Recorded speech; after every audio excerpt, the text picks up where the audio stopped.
حضرت ابو الحسن رحمۃ اللہ تعالی علیہ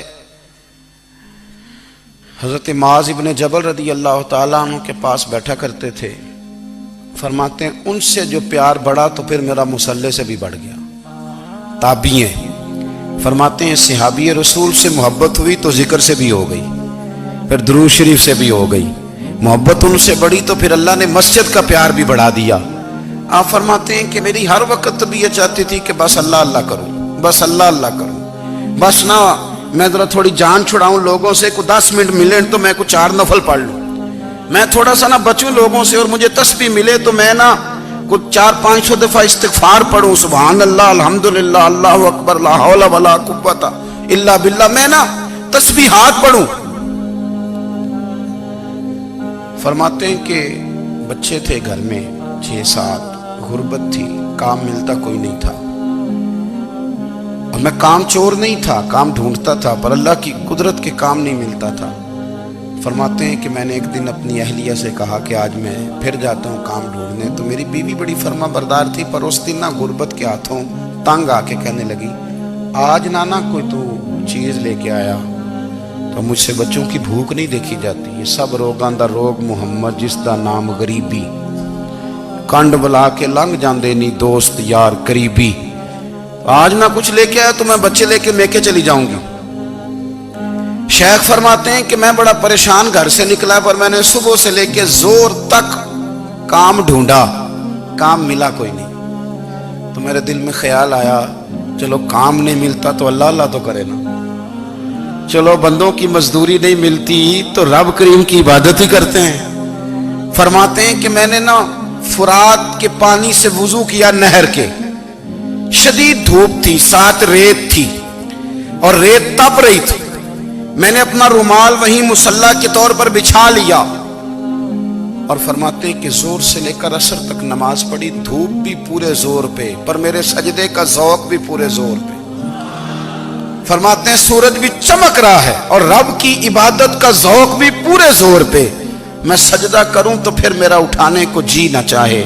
میرے استاد لکھا کرتے تھے، یہ ان کا شعر ہے، وہ کہا کرتے تھے مجھے سوز دے، مجھے ساز دے، اور مجھے نیم شب کا نیاز دے، دم سجدہ خود کو میں توڑ دوں، مجھے ایسا ذوق نماز دے، اور میں تیری بہار کا پھول ہوں، میں کھلا بھی ہوں تو تیرے لیے، مجھے میری شاخ سے توڑ لے، مجھے اپنی زلف کا ناز دے۔ بھائی فرماتے ہیں کہ عصر تک میں نے نفل پڑھے، دل ڈھلنے لگا، عصر کی نماز پڑھی اور میں وہاں سے چلا۔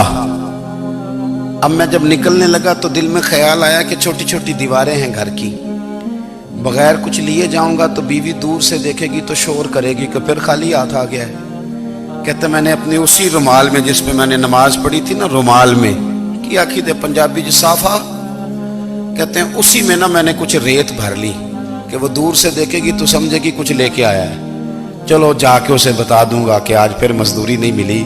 کہتے ہیں وہ ریت لے کر جب میں گھر میں گیا تو پہلے بیوی دروازے پہ کھڑی ہوتی تھی، پوچھتی تھی خالی ہاتھ آ گئے ہو؟ آج میں نے دیکھا تو ہے ہی کوئی نہیں۔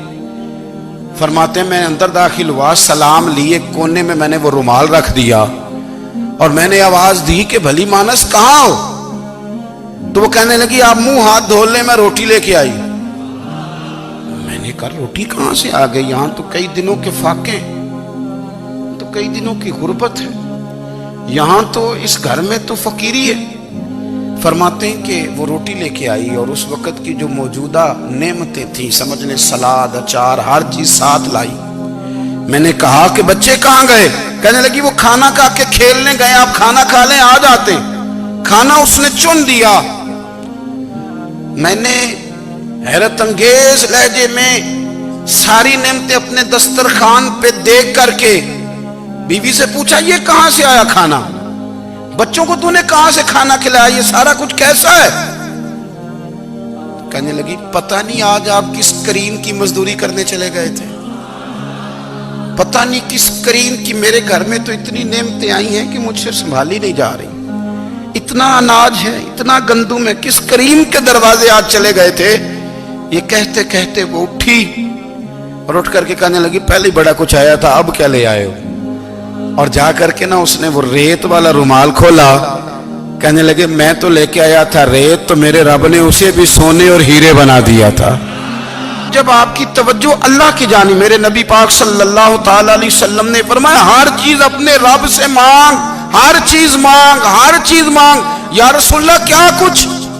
میرے محبوب نے فرمایا تیرے گھر میں نمک بھی ختم ہو جائے تو وہ بھی اپنے رب سے مانگا کر، تو مانگنا وہ تجھے دے گا، تو اس کی بارگاہ میں کشکول طلب دراز تو کرنا۔ اور ترمذی شریف میں عجیب لفظ ہے، رسول کائنات نے فرمایا، رب کریم فرماتا ہے جب میرا بندہ ہاتھ اٹھاتا ہے نا تو مجھے حیا آتی ہے کہ میں خالی کیسے لوٹا دوں اس کے۔ اتنے بڑے بادشاہ کی بارگاہ میں، او بھائی لوگوں سے عزتیں تلاش کرتے ہو تو وہ کیا تمہیں عزت دیں گے؟ وہ تو کل اچھا کہتے ہیں پرسوں برا کہنے لگ جاتے ہیں۔ لوگوں کے سامنے گڈ بک میں آنا چاہو گے تو وہ تو سویرے تمہارے بارے میں کچھ کہیں گے، شام کچھ اور کہیں گے۔ اپنی روحانی زندگی آباد کریں، اپنے مصلح کو وقت دیں، اور دنیا سے چھپ کر اس موبائل کو بند کر کے اور اپنے آپ سے بھی چھپ کے اور تنہا ہو کے چھپا کے سارا کچھ اپنے آنسو اپنے رب کی بارگاہ میں پیش کریں، اس کے حضور حاضری دیں۔ سنو نا ترمذی کی حدیث، اور اسے یاد رکھنا، نبی پاک علیہ السلام نے فرمایا اپنے دکھ لوگوں کے سامنے نہ بیان کرنا، سیٹھوں نوابوں کو نہ بتاتے پھرنا، دنیا داروں کے سامنے جا کے نہ رونا کہ میں تکلیف میں ہوں۔ فرمایا اگر دنیا داروں کو دکھ بتاؤ گے رب تمہیں کبھی غنی نہیں کرے گا، اور لوگ ہیں کہ الٹا مذاق اڑائیں گے۔ آپ کی جس سے بڑی پکی یاری ہے نا، پکی، وہ تب تک پکی ہے جب تک آپ نے 50,000 مانگا نہیں، اور جس وقت آپ نے کہہ دیا کہ میں مجبور ہوں میری مدد کر تو پھر ختم ہو گئی دوستی۔ لوگوں کی تعلقات آپ کے ساتھ تب تک ہیں جب تک آپ ان سے کوئی ضرورت وابستہ نہیں کرتے۔ کریم محبوب فرمانے لگے بندوں کے سامنے دکھ نہ بیان کرنا، اللہ تجھے کبھی غنی نہیں کرے گا۔ تو اپنے دکھ اپنے رب کو بتا، تو دعائیں مانگ، تو اس کی بارگاہ میں حاضر ہو، تو اس کے حضور عرض کر۔ فرمایا اپنے دکھ اپنے رب کو بتا، وہ جلدی کرے یا دیر سے کرے تجھے ساری دنیا سے بے نیاز کر دے گا، تجھے کسی کا محتاج نہیں رہنے دے گا۔